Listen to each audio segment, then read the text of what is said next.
हाँ बच्चों, तो देखिए, अभी हम ये जानकर आ रहे हैं कि ध्वनि क्या है, ध्वनि किस प्रकार से उत्पन्न होती है, हम ध्वनि को किस प्रकार से सुन पाते हैं। तो सब चीज का एक ही हमें आंसर मिलता है, एक ही जवाब मिलता है, कंपन, वाइब्रेशन, है ना। अब हम ये जानेंगे कि ये कंपन आखिर में है क्या, और ये वाइब्रेशन किस प्रकार से है, और ये किन किन कारकों पे डिपेंड करती है। ठीक है, तो चलिए बच्चों, हम अब इसके बारे में अच्छे से जानते हैं।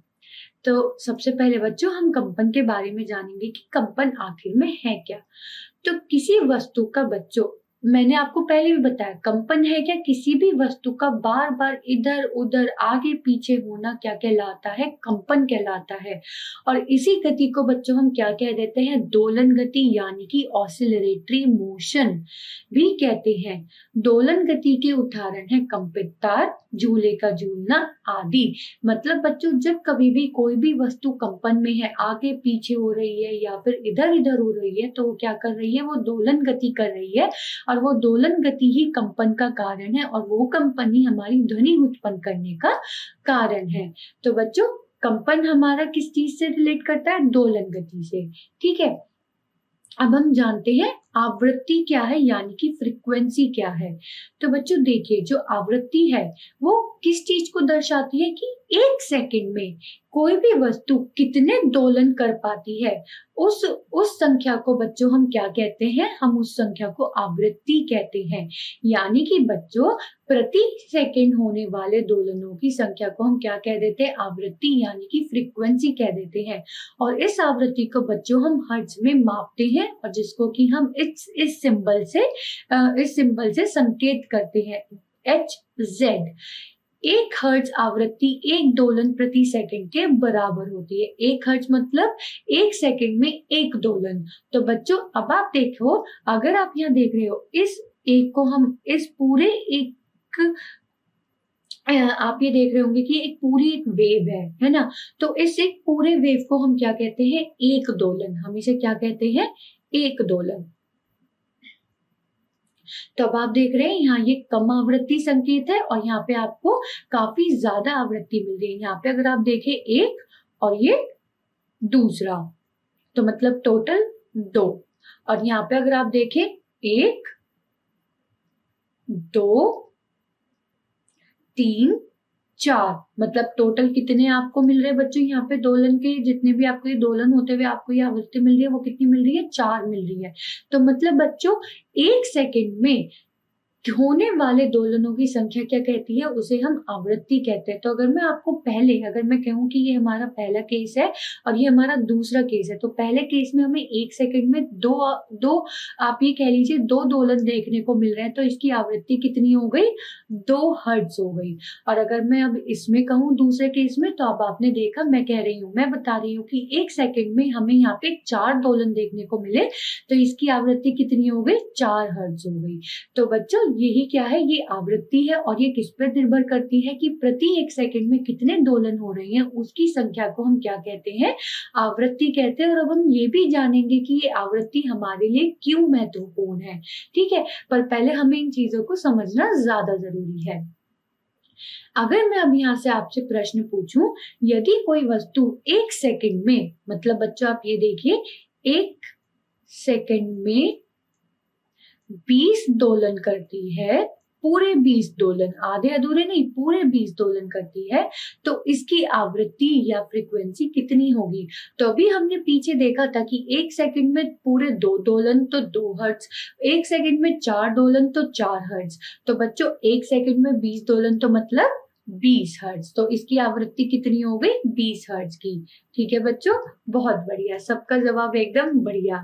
ठीक है, आइए बच्चों, हम आयाम यानी कि एम्पलीट्यूड के बारे में जानते हैं, जो कि मैंने अभी आपको, हम जब पिछली बारी में हम एक क्रियाकलाप में पढ़ रहे थे, तब हमने इस एम्पलीट्यूड के बारे में मैंने आपको थोड़ा सा बताया था, पर अब हम इसे अच्छे से समझते हैं। जैसे कि बच्चों, आप इस पिक्चर में भी देख रहे होंगे कि आप देख रहे होंगे एक आपको विस्थापन दिखने को मिल रहा है ना। तो वो विस्थापन ही क्या है, वो आयाम है। लेकिन अब उसको समझने के लिए मैं यहाँ पे आपको एक अच्छे से बताती हूँ।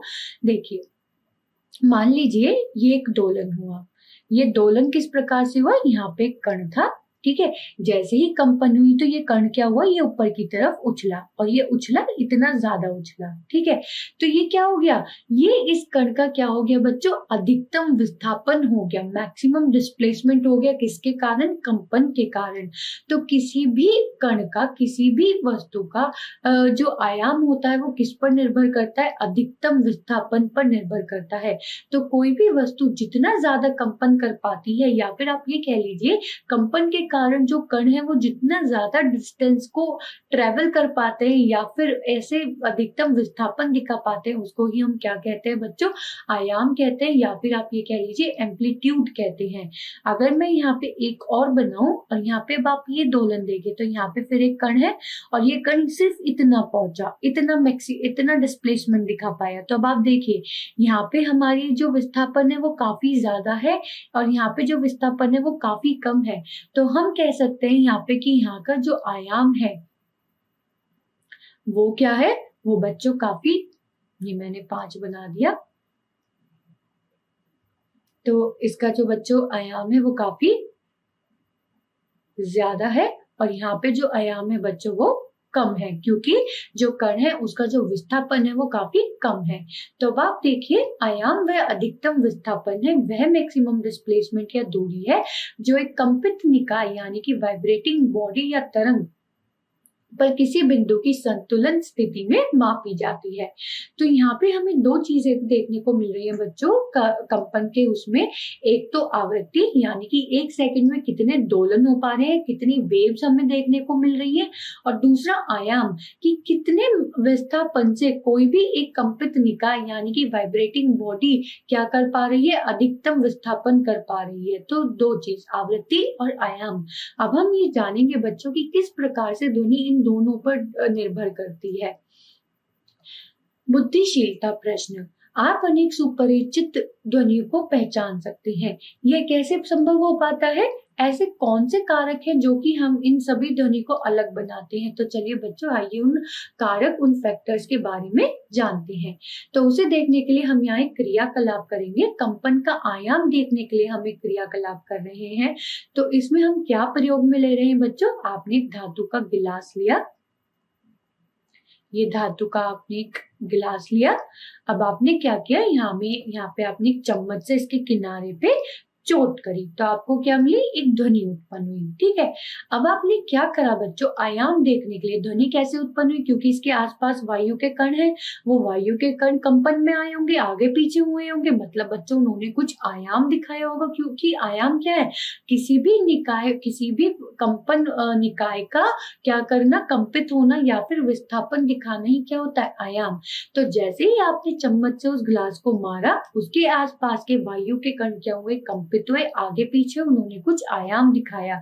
इसी आयाम को देखने के लिए अब हम क्या करेंगे, आप क्या कीजिए, धागे से एक थर्माकोल की बॉल को ग्लास के पास लटका दीजिए, उसके सिरे से सटा के ऐसे लटका दीजिए।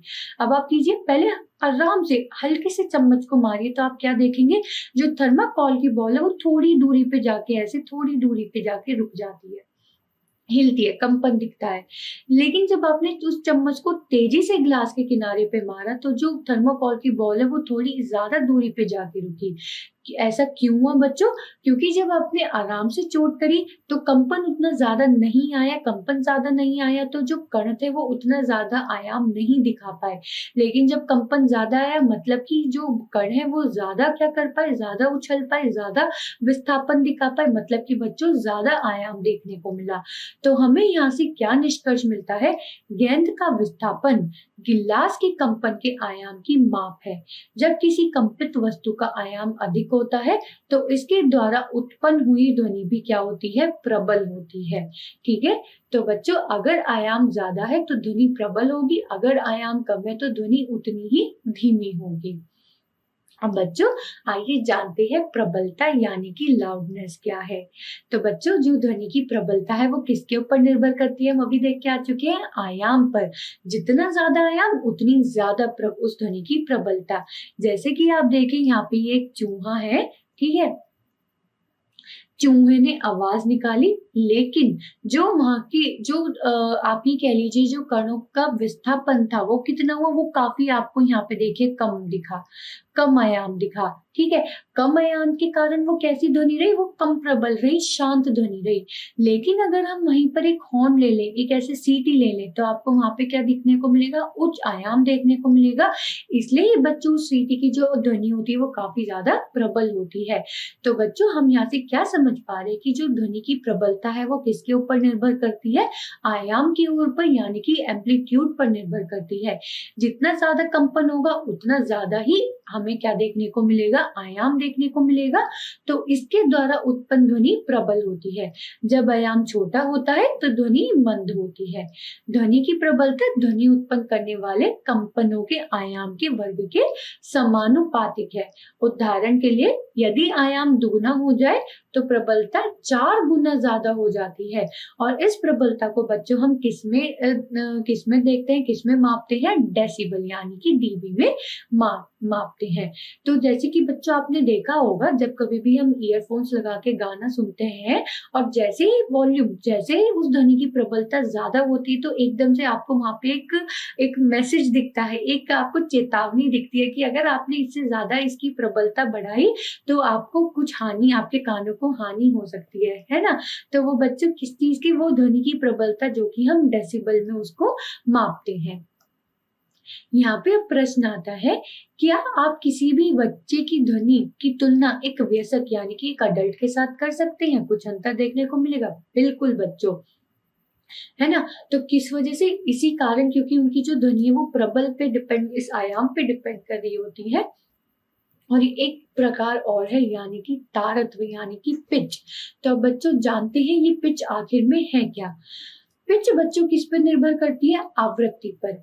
जितनी ज्यादा आवृत्ति होगी, जितना ज्यादा तीक्ष्णता यानी कि आप ये कह लीजिए तारत्व पर निर्धारित होती है। जितना ज्यादा आवृत्ति उतना ही ज्यादा क्या होती है, तारत्व होता है, उतना ही ज्यादा हाई पिच होती है। जैसे कि अगर आप इस पिक्चर में देखें, ये बच्चा जो है ये ड्रम को बजा रहा है और यहाँ पे अगर आप देखेंगे जो आवृत्ति है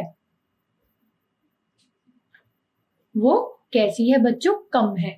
और लेकिन अगर आप सीटी की आवृत्ति देखें तो वो काफी ज्यादा है ना। तो मतलब बच्चों यहाँ पे आप देखेंगे जितनी ज्यादा आवृत्ति उतनी ज्यादा पिच, उतना ज्यादा तारत्व, और जितना ज्यादा तारत्व उतनी ही ज्यादा तीखी आवाज सुनने को मिलती है। तो जैसे ही सीटी बजती है तो एकदम से तीखापन लगता है ना, बहुत तेज से, और ड्रम बजता है तो उसमें तो थोड़ा सा नाचने का भी मन करता है ना। तो आवृत्ति ध्वनि की तीक्ष्णता या तारत्व को निर्धारित करती है। यदि कंपन की आवृत्ति अधिक है तो कहते हैं कि ध्वनि तीखी है। यदि कंपन की आवृत्ति कम है तो हम कहते हैं कि ध्वनि का तारत्व कम है। उदाहरण के लिए ढोल मंद आवृत्ति से कंपित होता है।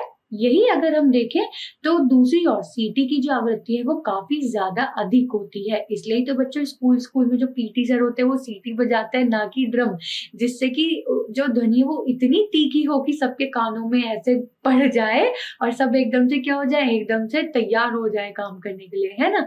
तो इसलिए ही बच्चों क्या होता है, जो हमारा प्रबलता है ध्वनि की वो हमारे आयाम पर निर्भर करती है, और जो तारत्व है वो हमारे ध्वनि की आवृत्ति पर निर्भर करता है। तो बच्चों यही सब कारक है जो कि हमारे को भिन्न भिन्न प्रकार की ध्वनि को पहचानने में मदद करते हैं। अगर प्रबलता ज्यादा है तो उसका आयाम ज्यादा है, अगर आवृत्ति ज्यादा है तो मतलब ध्वनि कैसी है, वो ज्यादा तीखी है, ज्यादा तारत्व वाली है। तो इसलिए तो बच्चों जो बच्चे होते हैं जब वो रोते हैं तो उनकी रोने की आवाज काफी तीखी होती है, क्योंकि उनका तारत्व ज्यादा होता है, आवृत्ति ज्यादा होती है। ठीक है। तो इसी प्रकार से पक्षी और शेर की ध्वनि कभी हम एक तरीके से उनको भी अलग अलग तरीके से समझ सकते हैं। पक्षी उच्च तारत्व की ध्वनि उत्पन्न करता है, जबकि शेर की दहाड़ तारत्व मंद होता है।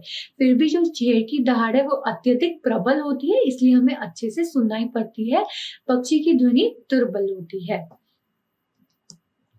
क्या आप जानते थे, सामान्यतः एक महिला की आवाज किसी पुरुष की अपेक्षा अधिक आवृत्ति की होती है। तभी तो बच्चों जो महिला की आवाज होती है वो थोड़ी ज्यादा तीखी सी, और जो पुरुषों की आवाज होती है वो भारी और मंद होती है। वो क्योंकि किस पर निर्भर कर रही होती है, उस ध्वनि की आवृत्ति पर। क्यों? क्योंकि वाग तंतुओं की लंबाई क्या होती है, छोटी बड़ी होती है। तो चलिए जल्दी से दोहराइए कि मतलब मनुष्य में महिलाओं की या फिर पुरुषों की किसकी वाग तंतुओं की लंबाई ज्यादा होती है?